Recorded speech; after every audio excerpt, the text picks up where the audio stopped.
बिस्मिल्लाहिर्रहमानिर्रहीम। Polo the king of games, उसका आखिरी कुछ सवालात।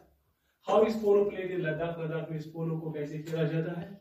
और दूसरा आंसर है how is polo in Ladakh differ from an international format.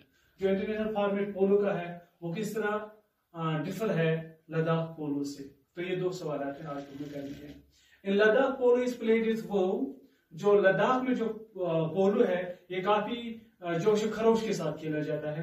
The musical instrument सुरना and Daman are played. वहां जो उसके दो म्यूजिकल इंस्ट्रूमेंट है, खास म्यूजिक के दो इंस्ट्रूमेंट जो वहां के हैं लद्दाख के हैं, सुरना और दमन, ये प्लेड किए जाते हैं ड्यूरिंग द मैच। मैच के दौरान ये धुन बजाए जाते हैं। At the start and end of the match and to celebrate every goal, special polo music is struck।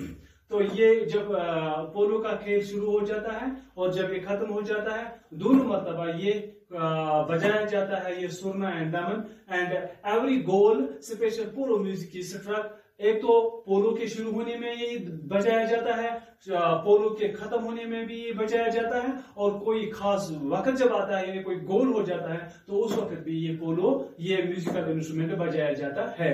और दूसरा आखिरी सवाल जो है कि पोलो किस तरह लद्दाख का पोलो बाकी इंटरनेशनल पोलो से डिफरेंट है।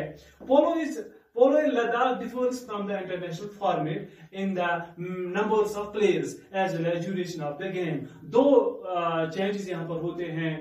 जो लद्दाख का पोलो जो है ये इसमें दो चेंजेस होते हैं। एक तो नंबर ऑफ प्लेयर्स और दूसरा इसमें टाइम कंज्यूम जो होता है, जो टाइम होता है उसके हिसाब से। Hear each team consist of 6 players. Ladakh का जो पोलो है इसमें सिर्फ 6 खिलाड़ी होते हैं। And the game lasts for an hour. जो गेम होता है वो तकरीबन 1 घंटे तक जारी रहता है विद ए 10 मिनट्स ब्रेक, और उसके दौरान सिर्फ 10 मिनट का वक्त रहता है।